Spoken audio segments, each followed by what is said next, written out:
good deals start as meh deals and they become they get honed down. I mean, it is that diamond in the rough, but like it looks like a freaking rock. Hey, everybody. Welcome to the Business Lunch Podcast with your hosts, Ryan Dice and me, Roland Frazier. Ryan, what's happening? Nothing. I'm incredibly bored out of my mind. I've got nothing to do. That's not true. But compared to what you've been working on, it feels like nothing. You've got a pretty cool deal in the mix that that I wanted. That you were telling me about, and we were like, we could talk about this, just you and I, or we could, flip on the recording and share this with all of our Business Lunch pals. So tell me about this deal you got going.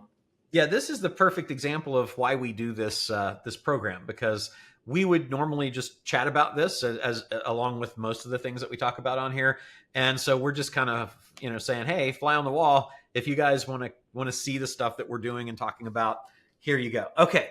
Yeah, so I think it's important. Everybody needs to know. I'm hearing about this in real time. Yes. We made sure because you were going to do it. It's like let's. So I have no idea what you're about to say. What you could hear is like, Ryan, we're doing this deal and you're freaking out. Bringing in another investor. We're doing a hostile takeover.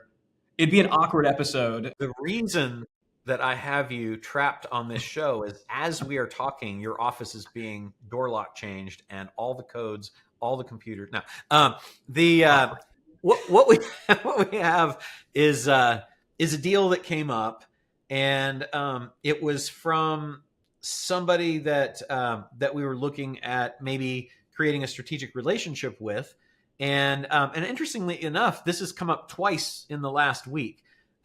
So in this particular one, I like this one because it lends itself to the possibility of creative deal structuring, which, as you guys who are watching or listening know, is one of our favorite things to do. So here's the deal, Ryan. Basically, company, they're doing about 30 million in sales right now. The entrepreneur has built 100 million plus businesses before. This one is kind of relatively new, and it needs capital to basically get ready for one of its big seasonal order.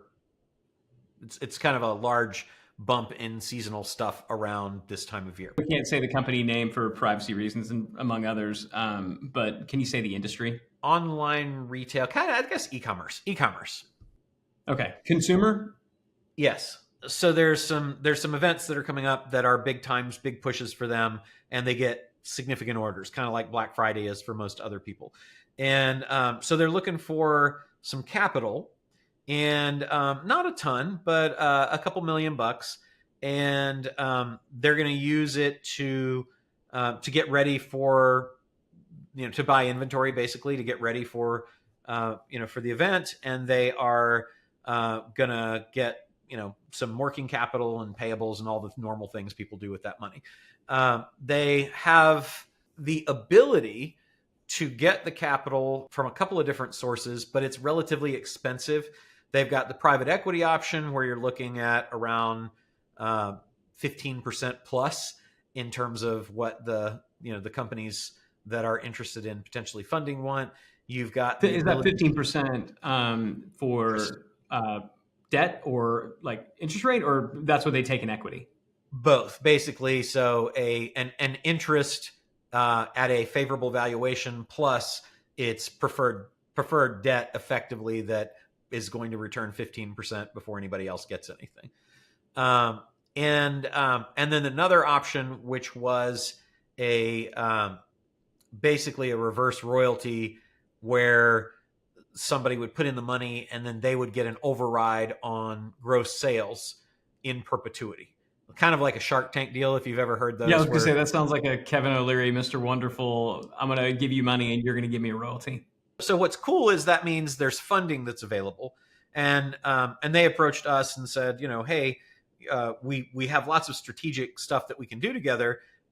Would you be interested in having the opportunity to invest at a relatively favorable valuation, but it's not really favorable given what the company's doing. It's favorable based on if the company can get to where it needs to get, where we think it's going to get, but it definitely wouldn't support that valuation now.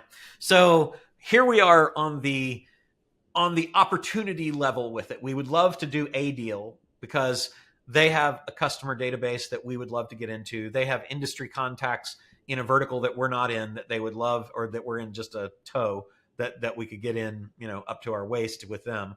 And so we'd love to figure out how to help, as always, whether we had anything to get from it or not. And also, how do we make a deal happen? But to put a couple $1,000,000 in and be a minority shareholder in a deal that's overvalued, that has no liquidation ability, is interesting. I think it's worth pausing there just to acknowledge, this is what most deals start out as, right? Most people are looking for that great, amazing deal that it's just this diamond in the rough. And it's how has nobody ever found this? Because, oh my gosh, the valuation is so low and I can come in and I can, put nothing in it and make all this. What you got to realize is the deals that start that way are probably not deals that you want to be in. This is where the good deals start. Good deals start as meh deals, and they become they get honed down. I mean, it is that diamond in the rough, but it looks like a freaking rock right now, and we got to chip away this stuff and polish it to see if it'll gleam. So I just thought that was worth pointing out, because this is how meh deals become potentially great deals. They look like this from the beginning, not overly exciting, but I love the word used, interesting. And the truth is that the other deal is similarly, the second deal, which is in a SaaS, is similar in that the valuation is high, the opportunity to invest was presented. So the strategic partnership would be valuable to our company that they're talking to about investing. The entrepreneur has a proven track record, and it is not particularly appealing, right? So I'll go back to this one in the consumer e-com deal. So one of the things that occurred to me was that we could obviously do a deal that was the reverse royalty deal. I like that. You get paid in perpetuity. You pretty much, it's based on sales, so there's no risk of manipulation of numbers or anything like that. And you would have your money back in about 18 months and then forever more. They have a good model of what they're doing. They really need creative help in deal structure. One of the things that they said was, I said, what's the biggest constraint that you've got? I always ask that question. I love the theory of constraints, and I love, because it really brings down if we could find one bottleneck that's the big bottleneck right now for them, it's that they can't bring enough big companies, because they're kind of aggregating other companies by offering them their platform.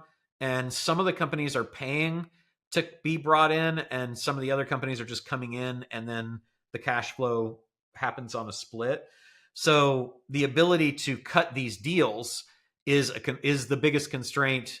They have the software, they have the teams, they have the warehouse space to do all the stuff. It's truly just the deal. And I drilled down on that question with them.